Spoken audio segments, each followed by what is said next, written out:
Hey friends, I'm so excited about our next essay. It's called A Rambling Essay Upon Rooms. And it could be anything. That's why I'm so excited. This book is called American Miscellany, and indeed the subjects are quite miscellaneous. Our last subject for essay number 145 was independence and accumulation. So naturally, why not talk about rooms next? So here we are in this beautiful old book published in 1865, learning a little 1865 knowledge about rooms in a most rambling way. Let's check it out. Page 373, essay number 146, A Rambling Essay Upon Rooms. We are inclined to think that the romance of life lies upon its outskirts. Society is but human nature seen through a prism, with its rim only fringed with the tints of poetry. In a little seacoast town in Massachusetts, we found more of the pure spirit of romance than we have ever met in the most crowded cities or the most fashionable society. It was a gloomy morning, and a drizzling rain roughened the air when we set out upon our expedition. But seated in a high-backed chair in an old weather-beaten and time-worn room, we defied the day and plotted the writing of this essay on rooms. On first entering, we knocked our head against the low rafters, which projected from the ceiling. We forgive the injury in consideration of the compliment to our stature. The occupant of the room, an old withered woman, rose at our entrance, greeted us cordially, and gave us the old-fashioned high-backed cedar chair for our seat. Oh, sounds like we're dealing with a royal we here. We is they. Okay. All right, so we've got our high-backed chair for our seat. We had now leisure to look about us and make an accurate survey of the room. The unplastered rough walls and the bold out-jutting rafters of the ceiling were imbued with a brown rich color, which the smoke of many years had lent. A small fire was burning on the board hearth, over which swung a simmering kettle, while the faint line of blue smoke curled up the deep black throat of the chimney. The chimney was of no modern date, and constructed on no utilitarian principles. Its breadth and depth were so great that, without inconvenience from the heat, 3 or 4 could sit within its wide arms and enliven a long winter evening with gossiping tales. Bending forward, we could look out into the sky and see the lazy clouds trailing overhead. The unpainted floor was thinly spread with scattered patches of carpet, and on the faded rug which covered the hearth sat an old gray purring cat. Through the diamonded panes of the narrow windows, the eye looked out upon the leaden gray of the ocean, fringed with white foam, where the surge kept beating upon the ragged line of rocks. An old oaken chest of drawers stood in the corner, crowned with a row of old cups, and the high mantelpiece was covered with bits of china and dingy broken glass. These, with the rusty bluish-brown coverlet, thrown over the bed in the corner and strangely harmonizing with the general color of the room, completed its contents. Opposite us sat our aged hostess, with her mob cap tied snugly under her chin, and sitting in a stuffed high chair, from which to the wall was swung an old green cloak, to protect her back from the cold air which whistled through the chinks of a closet door behind her. In a low, tremulous voice interrupted by asthmatic pauses, she went on crooning to us of the old legends of the place. She told us of dreadful ghosts and signs and omens, authenticating them all, and throwing the weight of our own belief into the balance, of dead men lost at sea who came all dripping up the rigging of other ships at night, of sailors who returned after death to their widows while sitting over their lonely fires at midnight, listening to the howling of the storm until the air grew misty and a sort of thrill came over us, and we waited to see some supernatural shape rise up before us. Nowhere else than in that old dim room could such stories have been told with effect in the noon of the day. But the place was weather-beaten and rusty. The light was deprived of its cheerfulness by the dingy panes, and the hoarse undertone of the surge kept up a ghastly accompaniment to her quivering voice. When we left her, the day seemed unnatural and too bright, so we wandered to the shore to hear the breaking surf and accustom ourselves to the daylight. We are all pieces of furniture. As the trees across a stream grow toward each other and interclasp their boughs, grow these natures of ours to that which is next to them. The invisible tendrils of affection spread out on every side, and like the innumerable threads that bound Gulliver to the ground, they fasten us to places and things and persons. I've seen this. No one can separate himself from his room. His home is a sacred place and a sacred feeling. The young spirit seems to have left some traces of itself there. In our room, the spirits of our friends are around us. The old conversations that once molded the air into music are still there. The consciousness of having been happy in a place lends a reflection of light to cheer our overshaded moods. All our thoughts have a dwelling place in our room. What an old familiar greeting do the chairs, books, and tables give. They seem to invite us to them. The sunlight there is appropriated. It is not common sunlight, but the same that slanted through the windows years ago. It comes back every morning, laden with the freight of all preceding mornings. All the joy of the summer days of our youth are in the breeze that stirs through the room and ruffles the leaves of our books. It seems as if joy was a perfume that time could never efface from the places wherein the spirit exhaled it. Man is as much a thing as a thinker. We are uneasy at writing in a foreign place. It takes weeks and months ere we can become accustomed to a new room, and then it is but a poor substitute for the old, time-hallowed one. The mind cannot break away from the thraldom of place. The boy who could not spell his word because he had not got the hang of the new schoolhouse was not altogether in the wrong, and the world may have done injustice to the old traveler who had jumped a great jump in the island of Rhodes, but could not do it anywhere else. We seem made up of little sympathies which take a bias from the most trivial facts and occurrences. The strongest tide of thoughts is turned aside by a feather. Even thinking seems to be but a constant series of impulses from external facts and incidences, and from recollections and reminiscences.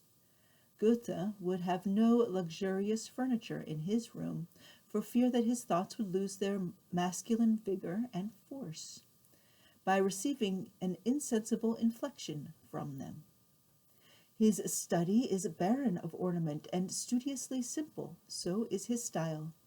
Some people write their lives by tables and chairs and sofas, others with pen and ink and thought.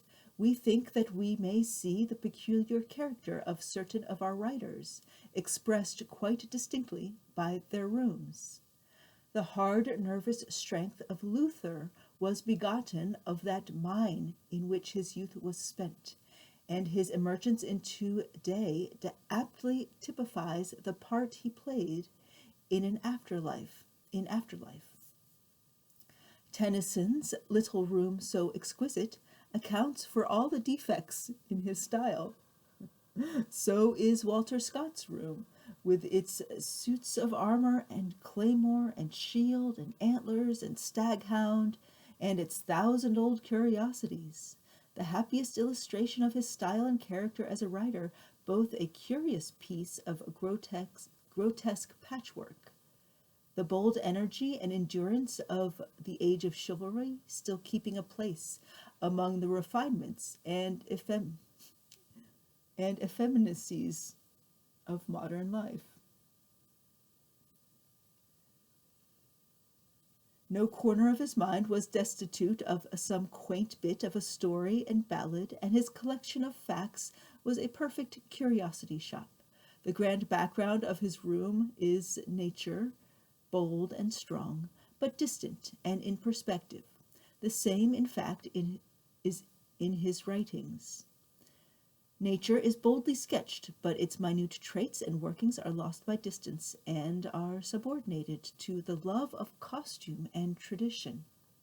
By a room, we mean a room par excellence, not a general rendezvous of the whole family, but the private room of the individual, the library of the literary man, the studio of an artist, the inmost shrine, the appropriated spot.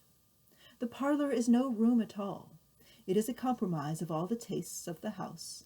All the arrangements are referred to the standard of fashion, and there is almost no scope for the individual fancy of the owner. We would always have a room in one of the upper stories if we lived in the city. In the country it is not of so much importance. There one may have vines curling about the window-sills and peeping into the room, the green trees waving their broad arms in the air, and the dancing shadows on the green sward beneath you.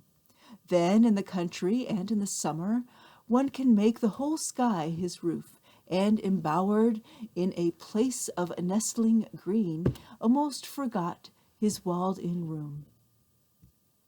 But in the city, that world of brick and mortar, give us the topmost room.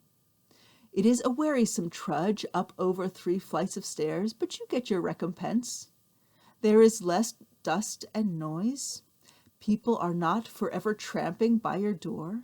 It is too high to make a convenient lounging place for idlers, and if friendship is not a sufficient inducement to your friends, they are not worth regretting. You see the diminished people walking noiselessly through the streets as in a panorama. If you have a lower room, your sunset is the light shining from the opposite wall of bricks. Having become thoroughly tired of this, we have a room in the 4th story. We can sit now above the city and be alone with the night. Beneath us gleam the lamps in the sleeping chambers. All around us 1,000 hearts are beating, and 1,000 heads rest upon their pillows. The mighty shadow of sleep is upon the city. The silent moonlight glances upon the vanes and the skylights, and freckles the distant, slowly gliding river. The noise of revelry comes dim and faint from the streets. Now and then someone goes whistling by, and the sharp ring of his heel upon the pavement echoes through the deserted courts. In the daytime 1,000 roofs send up their thin curling lines of smoke that, mingling, hang a cloudy veil over the city. Overlooking the tops of the houses, we can see the rim of the ocean, countless ships with lithe spars and fluttering streamers lie sleeping at their posts. Vessels with their sails wide spread are coming up the horizon, and as the sunlight strikes flat against the white canvases, they look like seagulls spreading their wings for flight. Looking in another direction, we see the undulating lines of hills, shrouded in a bluish haze and melting into the sky. Is not all this worth coming up 2 more flights of stairs to have? A room should have a picture in it, either an ideal head or some dreamed landscape. A picture is like a beautiful window to the blank wall, which the sunshine never leaves, whereupon the eye, weary with reading, may luxuriate and bathe in a new and exhilarating atmosphere. They refine us insensibly, they help thinking, they are full of suggestion, they are peaceful, unobtrusive friends who wait your leisure. They are the cherished thought of some human mind, the fixed fragrance of some passing sentiment and emotion, and are transcripts of the happiest moments. We would have flowers, too, in our room. They are so full of the warmth of humanity. Nothing is so like a human being as a flower. Then what an air of delicacy and refinement is lent to a room by pictures and flowers! Surely we read the clear, kind nature and genial humor of Jean Paul when we saw the rose in his buttonhole. Here was the token that he was a poet. The influences under which we are bred domineer over us. We are like soft wax, taking the impression of all about us. The country child whose room is nature, whose roof is the sky, whose curtains are the purple clouds of sunset, and whose carpet is the grass, is free, vigorous, and healthy in her movements and thoughts as the air that she breathes. The city belle, who grows up under the shade of brick walls, inhaling noisome vapors, deprived of the healthy exercise of her limbs, and cribbed, cabined, and confined in narrow streets, becomes puny and sickly and fades early.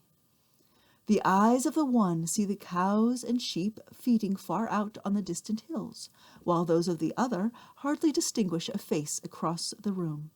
The thoughts of the one are bold, free, and untrammeled, like the flights of the eagle. Those of the other, forced and conventional, like the feeble hoppings of a caged canary. One may easily trace the rise and progress of a nation out of its barbarism by the simple observation of their rooms.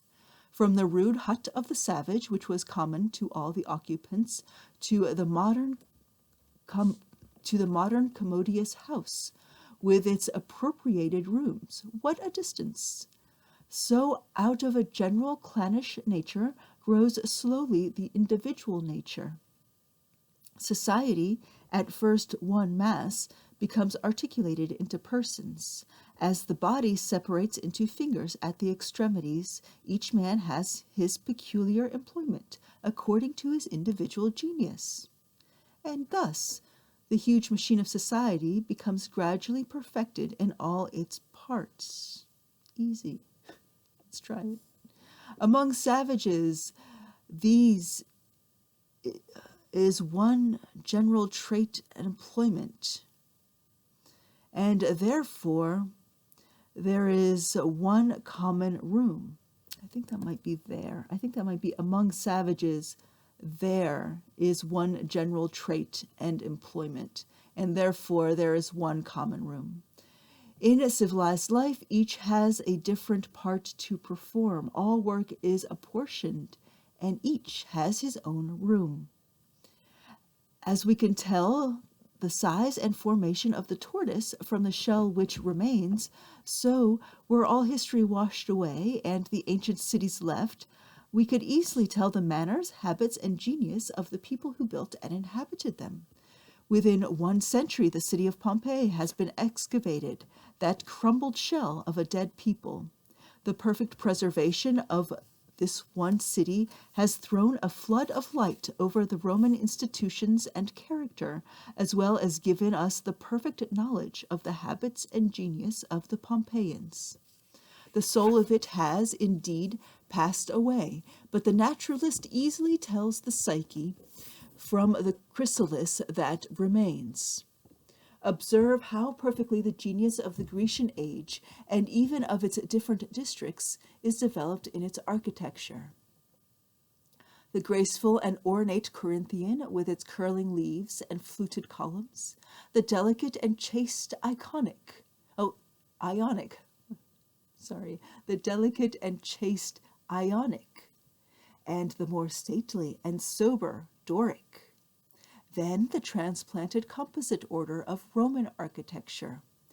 And last, that splendid stone flower in the Middle Ages, the Gothic cathedral.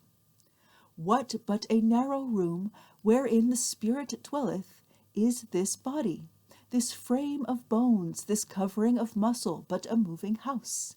The soul sits looking from the windows of the eyes, and cannot hide itself from observation.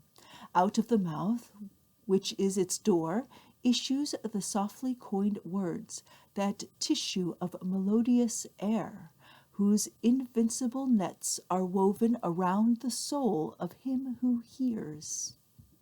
Within the brain lie stored, as in a magazine, The curiously elaborated thoughts, the wild projects, the dreams, fancies, experiences, and facts that we have gathered from foreign sources, or that we have had, or that have had their birth in our own soul. Then how strangely out of order seem these materials in some brains, how perfectly and precisely arranged in others. How gracefully and easily does one spirit move about this strange house, while another can never fit himself to his home, but is ever awkward and ungainly. In this natural house, the soul makes its marks and leaves its impressions, molding and modifying continually, until the strong soul draws his outward covering closely around it, and fits it to itself as perfectly as the kernel of the nut to its intersected shell. The outside reflects the inside. For all our friends, our wish is that they may possess a chamber wherein the pilgrim lodged, according to the allegory of old John Bunyan. Somehow the passage has a sweet flavor and a delicious quaintness, which he, among those earnest and sincere old English writers, most especially possess. The pilgrim they laid in a large upper chamber, whose window opened toward the sun rising. The name of the chamber was Peace, where he slept till break of day, and then he awoke and sang. How full of character is the room of the painter! All there is dim and hazy with sentiment. From the moment that you close the door behind you, you feel as if you had shut out the world. There rank takes no preeminence. The artist is the monarch. Here is the true luxury of work, the intellectual married to the mechanical, and love of the art prompting each motion of the pencil. The light streams in, deprived of its sunshine, through the partly closed blind. Slanting toward it stands the easel, upon which lies a half-finished picture. The painter, with his palette and brushes in one hand and his magical wand in the other, moves this way and that, lending a tint here and a shadow there, all the time throwing in carelessly an observation. The outlines are all dim and rounded, and there is a smell of paint in the room. Here stands the velvet chair on its slightly elevated platform, the throne of the sitter. There stands the graceless draped lay figure. There are no harsh noises, no bustle, all is quiet, and has a secluded air of silence. The noise of the passing wagons in the streets, if it attracts attention, seems foreign, and a consciousness that you are alone seems diffused through it. The painter talks much of his art, tells an anecdote of this artist and that, speaks of such and such a picture, and illustrates his remark by turning round to you one of the faces of those canvases which have piqued your curiosity ever since your entrance. And thus in his studio lives the artist. The painting room must be like Eden before the fall. No joyless, turbulent passions must enter there. Time out of mind, the garret has been appropriated to genius, perhaps from an occult pun. Whether the Attic wit has received latterly a different modification or not, we leave to the opinion of our readers. But the straggles of genius under the weight of big mark there. But the struggles of genius under the weight of poverty and sickness, and all the ills that flesh is heir to, have made it, in some respects, a sacred place. Sorrow and misfortune, and the fierce flame of longing, and the illumination of hope, blend into an aureole to crown it. From its sill the winged bird of poetry has flown. On its hearth the flame of humor and wit has burned. From its windows the stinging arrows of sarcasm have been shot, and within the walls the souls of men have become mailed and armed by misfortune.